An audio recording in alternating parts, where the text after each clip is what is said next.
watching Morning at NTV. 24 minutes to 8 a.m. We do continue on with Morning at NTV, Monday morning, the 9th of May, 2022.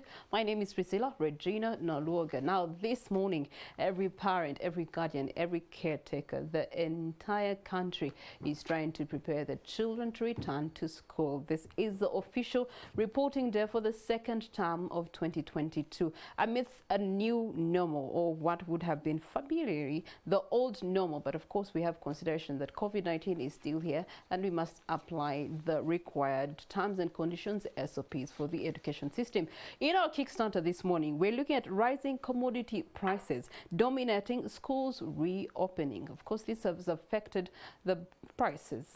In Chikubo alone, the last time I was shopping for term 1, you could have a bar of soap going for 6,000 shillings simply because of, demand and supply. Today, the bar of soap has been affected by two things: the rising commodity prices, but also the demand and supply of the schools reopening. Now, that's definitely challenging. Here to have these conversations with me is Mr. Patrick Kaboyo, who is the Executive Director, Coalition of Uganda Private Schools Teachers Association, but he's also the Technical Advisor with Education Advocacy Network. Good morning to you, Mr. Patrick Kaboyo. Good morning, Priscilla. How are you? I'm fine, thank you. So I do believe that you do have school-going children.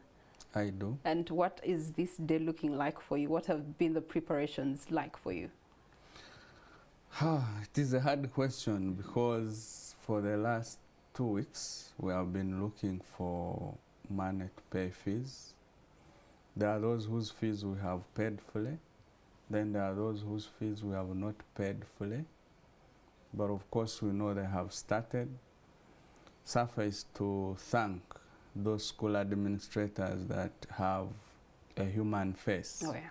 Because there are those schools that if you have not paid 100%, your child will be stopped at the gate, which is not human.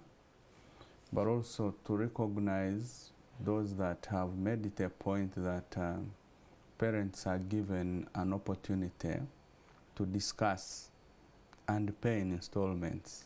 So it's a mixed bag of disappointments, discussions, but above all, children must go to school because it's the obligation of every parent to see that no child is at home. Okay, all right. Presumably your children go to private schools? Both public and private. Has there been school fees increment to any of them? I want to tell you that the issue of increase in school fees is bigger than we are discussing or bigger than we are imagining, and it should be discussed holistically, because when we say increase, there are those known figures, but there are also those hidden figures that you will not know. As you move along the school, you find tables asking you to pay for this, to pay for that, to pay for the other. But here I want to be on record and thank so much the management and administration of Mengo Senior School, that they classify the expenditure of the money they ask. That if you are to pay, let's say, 1 million shillings, it is well spread on the sheet of paper for transparency. Right.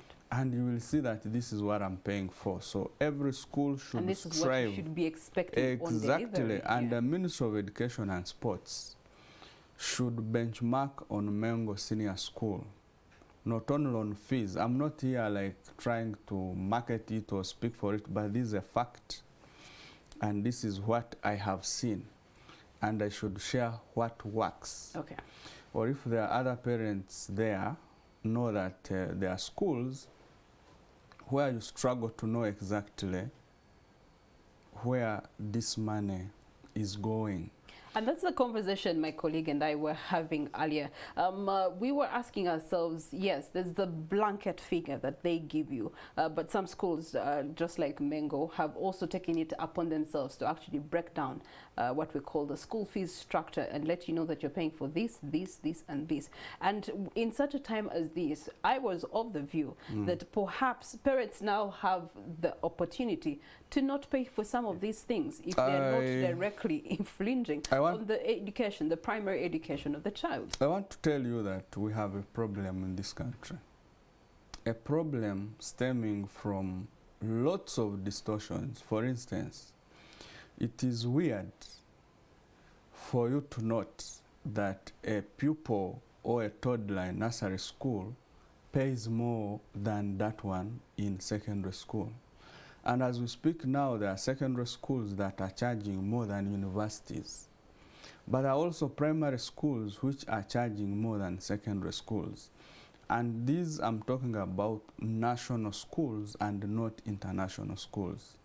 But if we are implementing a national curriculum and there are distortions in terms of fees charged, yes, we agree that we are in a market economy, there is liberalization, but if there is liberalization, the state should not be in oblivion. It should be seen to regulate, because we cannot leave everything. Well, the state has regulated. Last week we had the Minister of Education and Sports, Janet Kataha, came out to say there shouldn't be increment. So there was a an unspoken ban on school fees increment. And how else would schools be able to cope in such a time as this? You see, the minister made a very good step and the decision is good, but that is a statement. So in terms of actual regulation, we would love to see an instrument that relates to the law, because all matters education in this country rests in the position of the Minister of Education and Sports. Because the minister is not supposed to be in every school and do everything. True. Her directors, commissioners, and those who work with her should process these instruments into policy directions and directives to guide. Why at this time, 30 years ago, a leader in the Ministry of Education, then called Malova, Commissioner Malova, received a complaint from parents in government secondary schools that school fees was too much. And what they did was to put a commission to really understand this school fees issue, because complaints wrote letters to the minister then, and the minister then is now the chair of the Education Policy Review Commission. So he put a subcommittee headed by the late Bishop Gonahasa to establish what the issues were. And indeed they found out that school fees then was the thing that they needed to address. 30 years ago, we have moved into worse scenarios. At the time that you speak of, what were the resolutions that came out? The report was written, and I know the ministry should be having this report. And what was stated in the report? That fees should be regulated. Okay.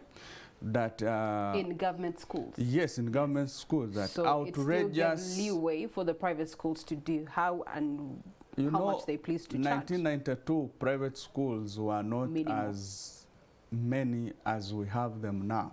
Okay. With liberalization and also conflict of interest within actors, we find now that we have a cocktail of actors. All right. So in your advisory capacity with the Education and Advocacy Network, 30 years later, having reflected back at that move and its impact on education sector, of course, covering the government, how do you then recommend that the same be done in such a time as this, when you have more private schools than the government schools?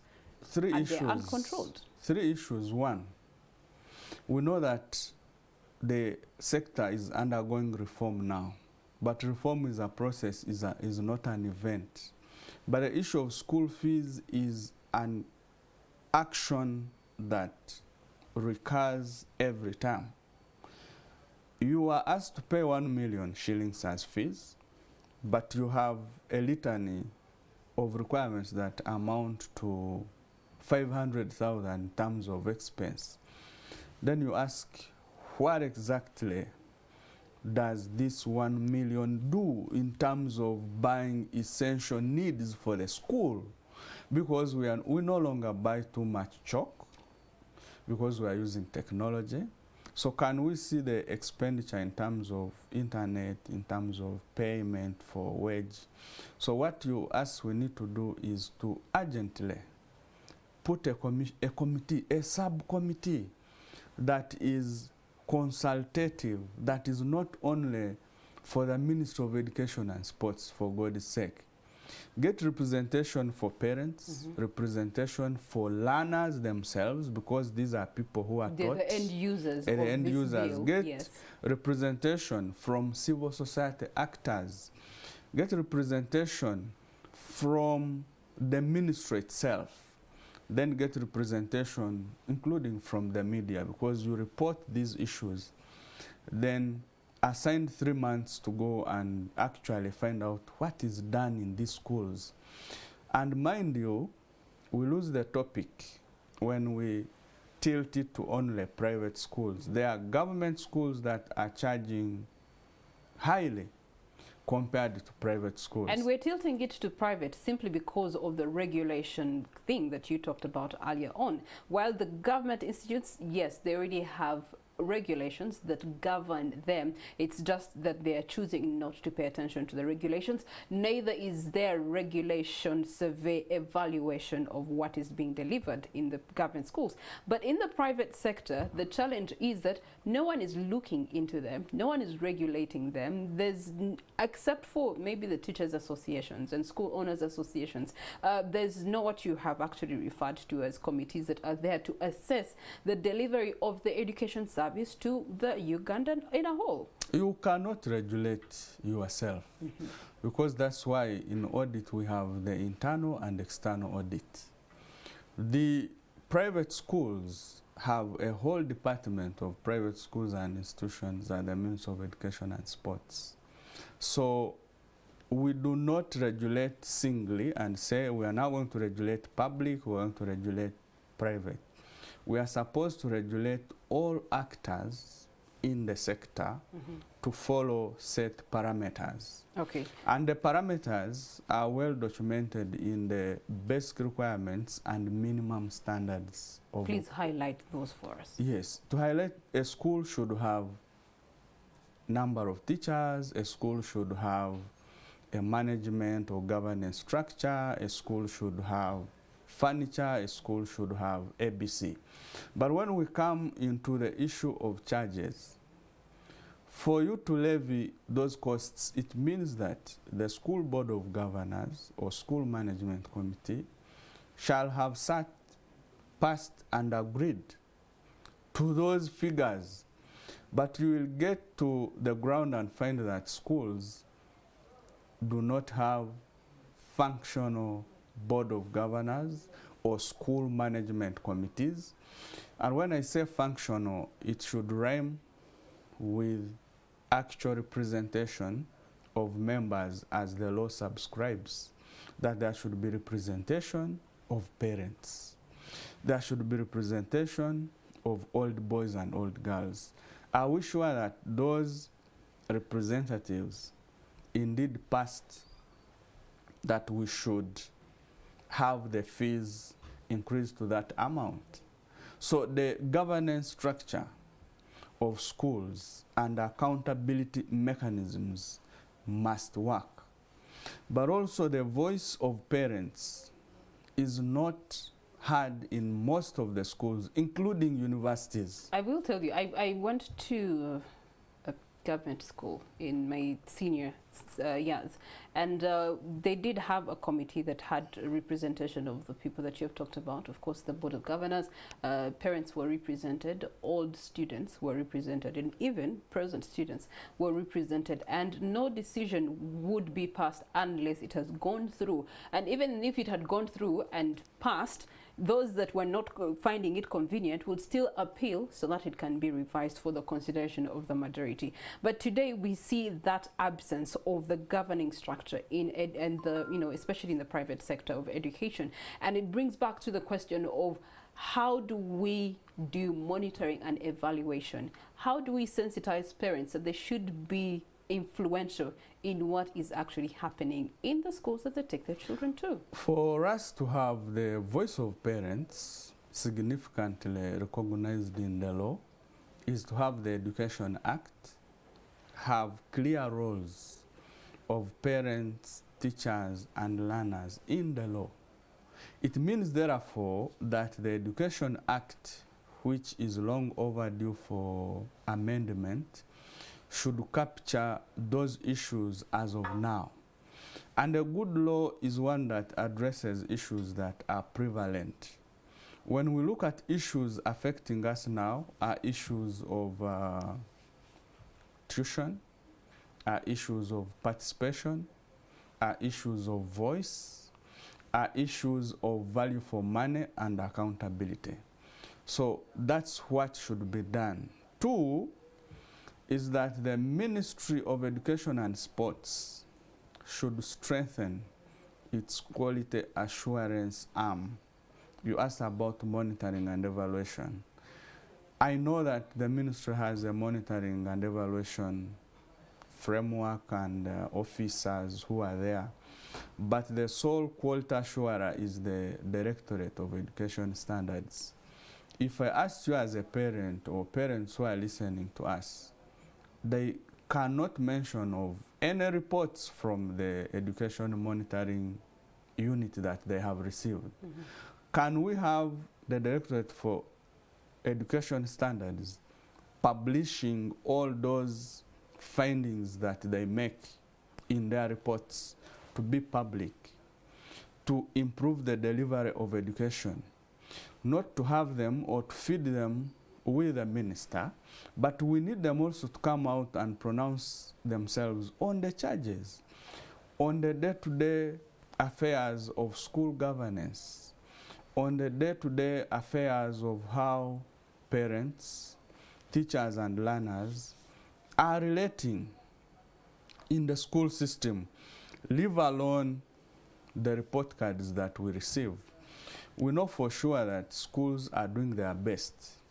If government has to put in more resources, there has to be clear feedback in terms of how those resources that they have collected from parents privately, and also government contribution in terms of grant, capitation, conditional and non-conditional, is being utilized in the delivery of education and sports services.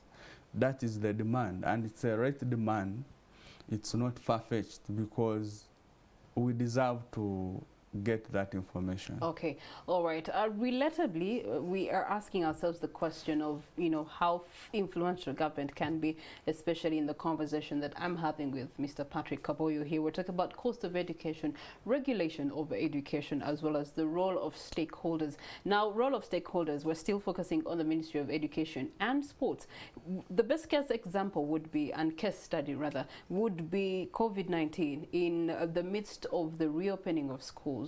Officially at the beginning of this year, we had a whole process that the Ministry of Education and Sports did recommend in terms of managing COVID-19, and they had regulations, they had SOPs that had to be considered, and there was teams that were sent out to do boot work to be able to monitor and evaluate some of these institutions, give them a license to open if they have actually covered every necessity in terms of managing COVID-19 amidst the schools reopening. That was successful majorly on the government end, but there was no incentive that was given to the private school sector. There was no soaps donations or sanitizer donations. There was no mask donations that were given to the private sector. That alone case study shows you that government is rather, as long as it caters to those that are under government, it's okay. For the private sector, they're not going to consider them. The case of the 50 billion shillings that was supposed to be given to the private sector teachers, the president committed to that. To this day, the teachers have not yet received that amount of money. So all these are coming down to the cost of education versus the quality of education that we are being offered, especially on the end of private schools versus government schools. I want to tell you that privatization in this country is not as old as government it is. But when schools were allowed to open and operate, which is a constitutional obligation, they went into opening schools and delivering services, but did not strengthen the governance structure. And when I talk about governance, I mean corporate governance. So you should be able to separate directors of a school that started it from the board of governors, ownership and leadership structures.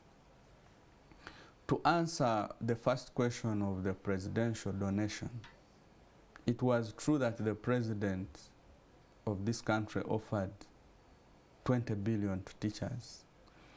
But you remember when that money was offered, there was literally no national organization that unites all teachers of private schools from Kisoro to Karenga, from maybe Kotido to... So the Private Teachers Association was not applicable? Was applicable, but was not representative enough.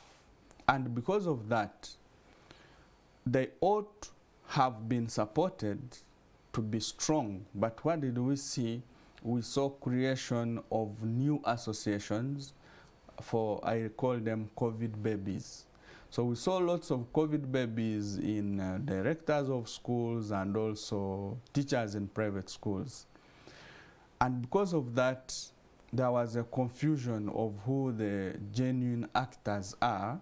There was pulling of ropes here and there, of course, with interest.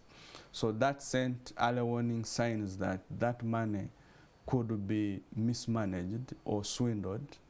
And because of that, several meetings were held, including in the office of the Minister of Education, and guidance was sought.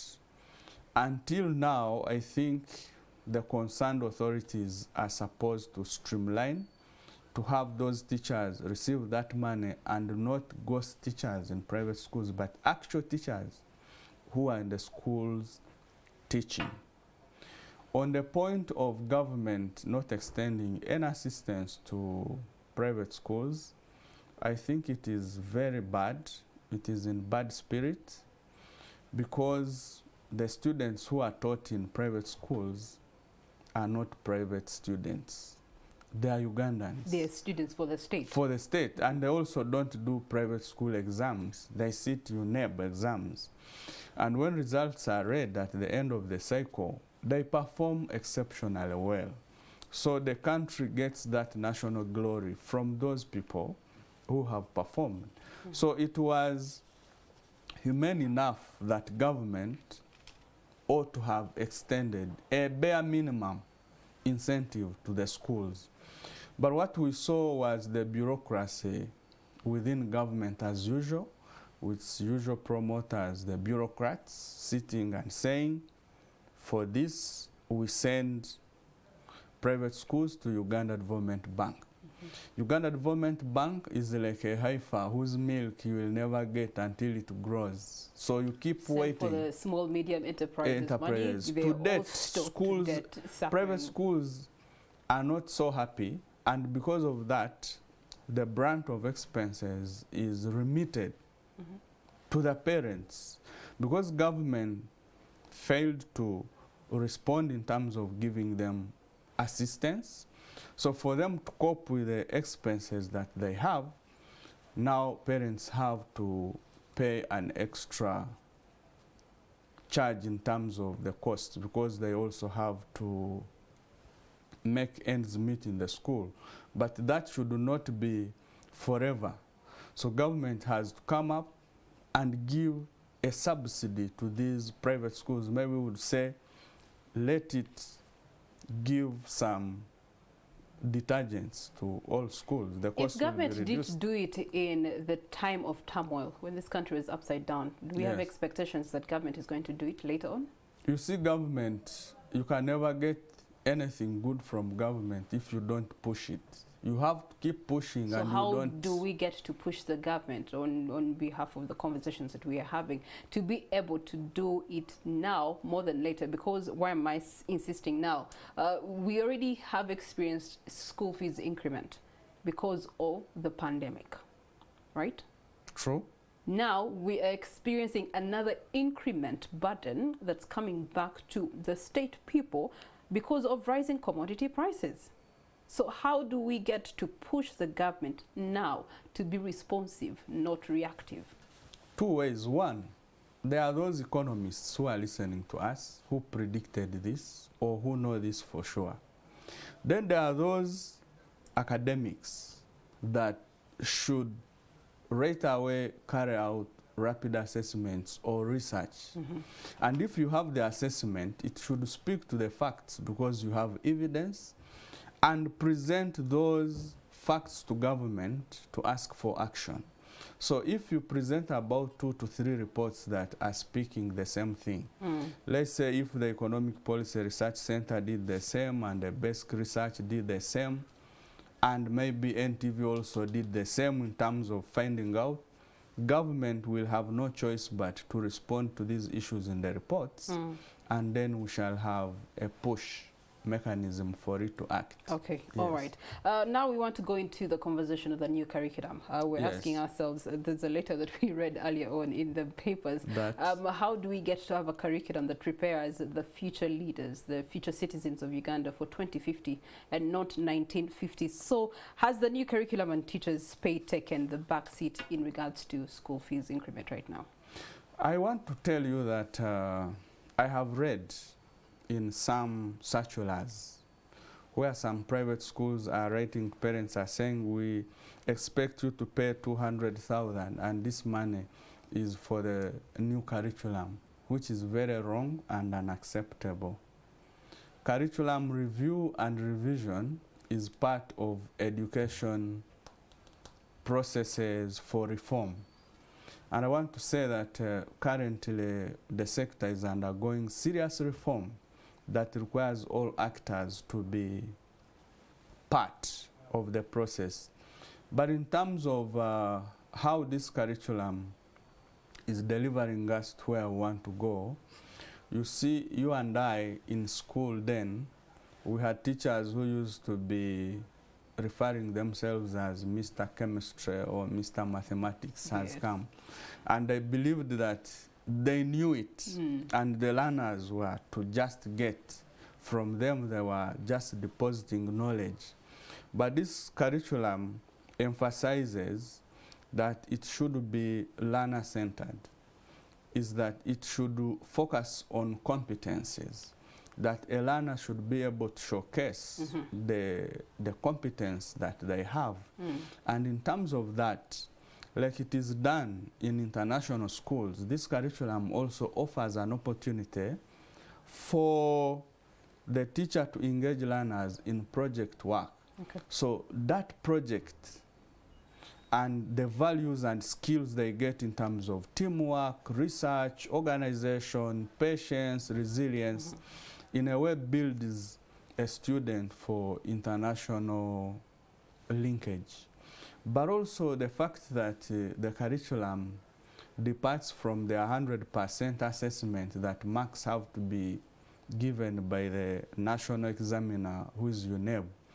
It brings in the aspect that continuous assessment of 20% from teachers shall be given to the learners to add up on the 80 to ensure that at the end of cycle, this learner exactly gets what they have been working for.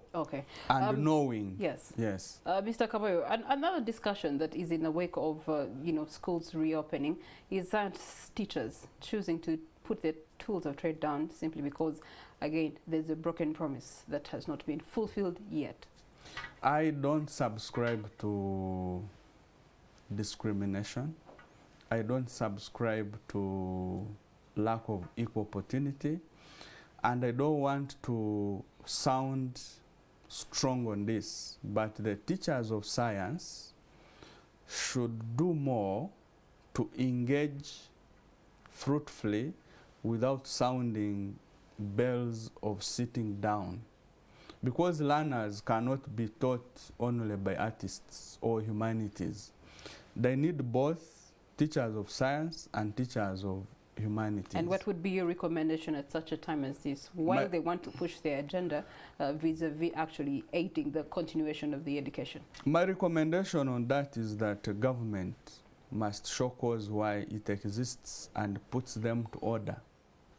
So then the same government should show cause and put to order all these other promises. Why should it be selective? Because what you're saying, what you're recommending is selective. Focus on the science teachers, but then the teachers as a whole have not yet received their money, the COVID money. You're looking at the increments that we're looking at. If you say focus on them, pay them what you promised them, then what about the other Priscilla, promises? I have said it's unfair. I don't subscribe to discrimination. When government agrees to pay science teachers differently from those for humanities, it creates a distortion, not only to the teachers, but also to the learners in the classrooms. Those will be seen as, for us who are doing biology, chemistry, and physics, our teachers are paid. Mr. Kaboyo, Yes. if your recommendation is considered and Yes. the government does heed to the ear of the science teachers and they are given their increment as requested, isn't that going to push other sector players to actually find discrimination in this move? I think the Ministry of Education and Sports should rein on its teachers, whether arts or sciences, and put the house to order. Because government is a bigger regulator, it should come in to receive what the Ministry of Education and Sports has done. I know that those summons could have been sent to the minister, but I know that there should be teams that are working on those. And if it continues, I want to assure you that there are likely to be court scenarios that they will be sued for discriminatory action and also in terms of preferential treatment. And if we end in court, it will not serve any purpose. Then it builds the question that aren't Yes. these broken promises going to be affecting the quality of education that our children are getting towards 2050? I'm not aware of any promise made to the teachers of science that they would be paid more than their counterparts, but I'm aware that they have been pushing for better pay, and I also know that all teachers have been pushing for better pay, and they deserve equal pay for equal work of equal value. All right, so in your Yes. capacity, concluding as advisory to the Education Network and Teachers Association, how do we move forward regardless of the current state of things? How we move forward is the Ministry of Education and Sports to prioritize and value issues that are not for a long time or medium term, but for immediate action and short term. So in terms of what should be discussed on table now is the way how tuition and fees are impacting on parents. The issue of commodities, the issue of transportation of our learners, and also health issues. Who knows, we might get another challenge of Omicron coming to the country. So we still have issues of congestion. So in terms of mitigation, we need to see how the public-private partnership can work, that government can work with civil society organizations, can work with the private sector to deliver holistically. Okay, all right. Holistic delivery of the education to the end user is what's paramount. The role of parents in governing structures of the schools is also important. So it goes back to the conversation I was telling with Chris earlier, recommending that parents be very vigilant, be inquisitive, ask the questions as to how you are actually getting your child the best quality education vis-a-vis what you're putting in to the education that is being offered for your child. But he also talked about the Education Act, that it's long overdue revision and it should capture all-round representation of stakeholders. Now, I think that should also be tabled anytime soon to save what we're looking at here as commodity prices, transportation, and other things that are affecting broken promises, affecting the education system that is in the country right now. Well, the rest is up for you to decide. At the end of the day, your child must receive education, kama mbaya, and that is a decision that comes down to you as the guardian, the parent, the stakeholder in this case. So let's not crumble our children simply because of what's happening on top, but let's trust the government actually to also come up with measures sooner than later. That has been our Kickstart, and we take note after this. Good morning.